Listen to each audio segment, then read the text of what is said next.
So Nike finally released their trailer for Caitlin Clark's sneaker. They finally did.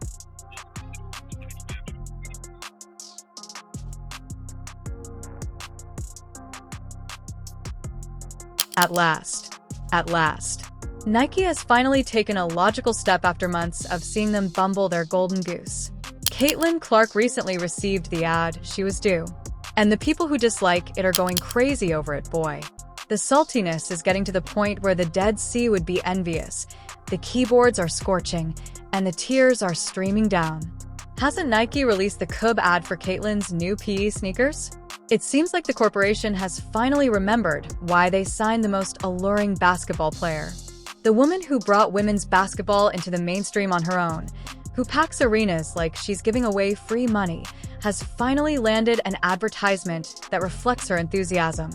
And the critics are furious. Heard already, I'm pretty sure you have. Nike has released a new Caitlin Clark commercial, and they made it their business to show love and show out for none other than CC.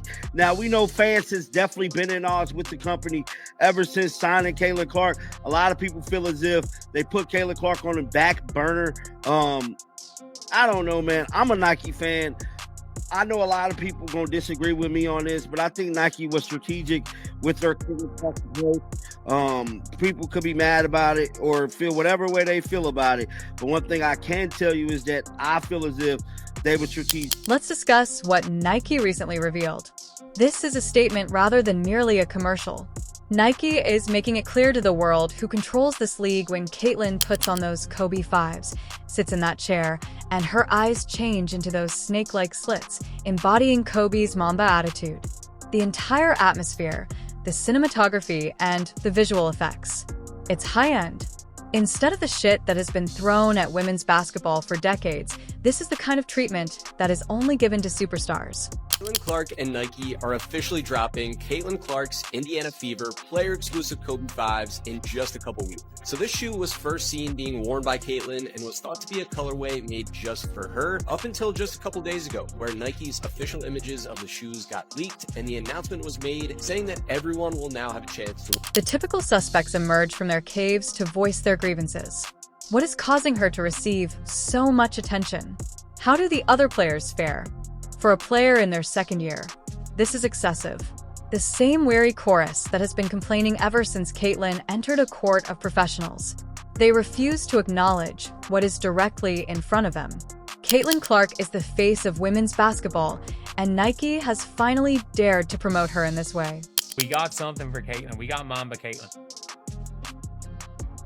We got Mamba Caitlin. Where is the Mamba Caitlin? There we go. We get the Mamba logo. We have Caitlin on Demon Time right now. But yeah, it's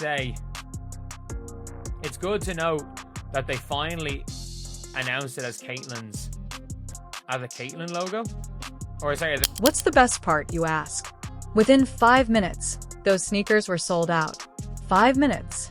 Like a Travis Scott drop, people were swarming the Nike SNKers app.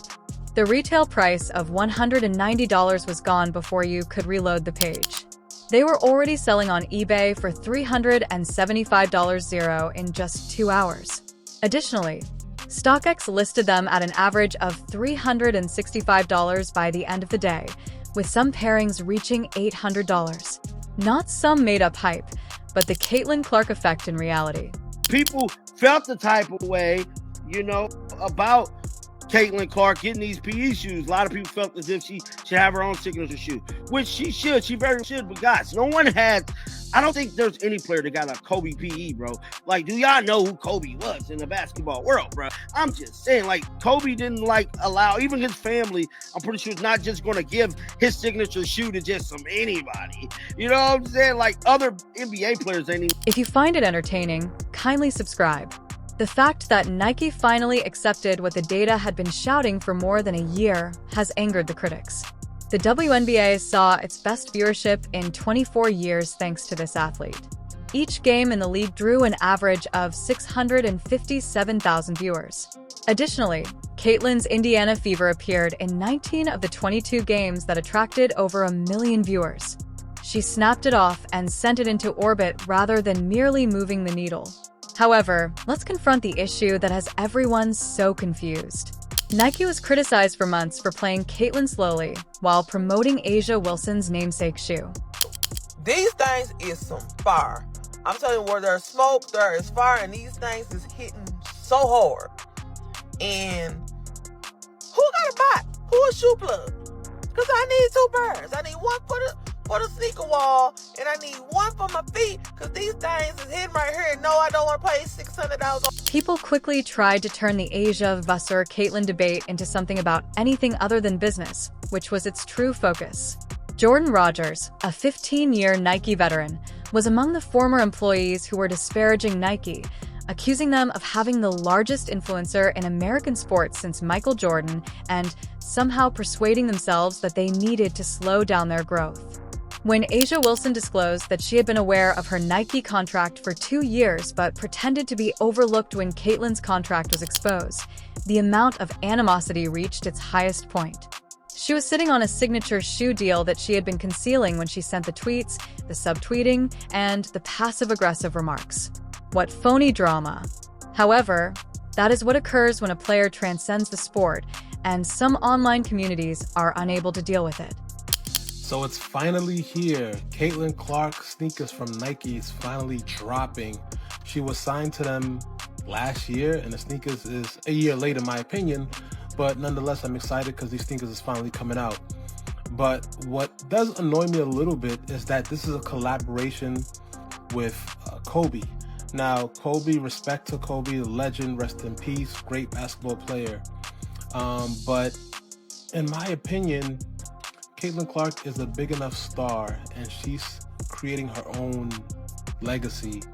So I feel like, at least for her first sneaker, it shouldn't be a collaboration with any other player, dead or alive, in my opinion. I feel like Caitlyn should have, for her first shoe, had her own original design just for her. Nike has now changed their strategy and is focusing entirely on their greatest strength. It's more than simply marketing in the Kobe commercial. Nike is at last realizing what they have. They can't disregard Caitlyn like she's just another WNBA player. She pulls everyone together and is a cultural phenomenon. Men who had never watched women's basketball, families, children, and casual fans who turned into ardent supporters. She is broadening the scope of the sport as a whole. She is authentically, rather than artificially, connected to Kobe's legacy in the commercial. Since college, she has been wearing Kobe, which she refers to as her babies and miracle shoes. It wasn't cosplay when she adopted that Mamba mindset for the advertisement. It was an acknowledgement of a shared spirit. This relationship would have delighted the late, great Kobe. A player that tackles the game with the same deadly instinct, obsessive dedication, and capacity to improve everyone around them. Your stock price since 2021, it is down nearly 60%.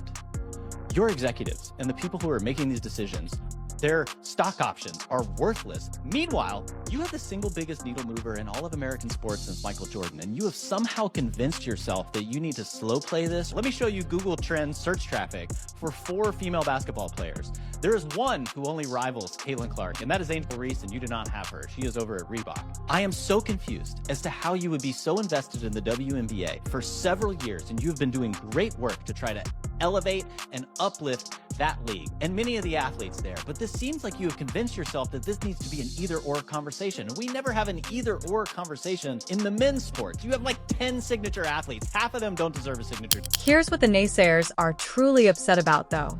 At last, Nike is treating Caitlyn like the despot she has always been.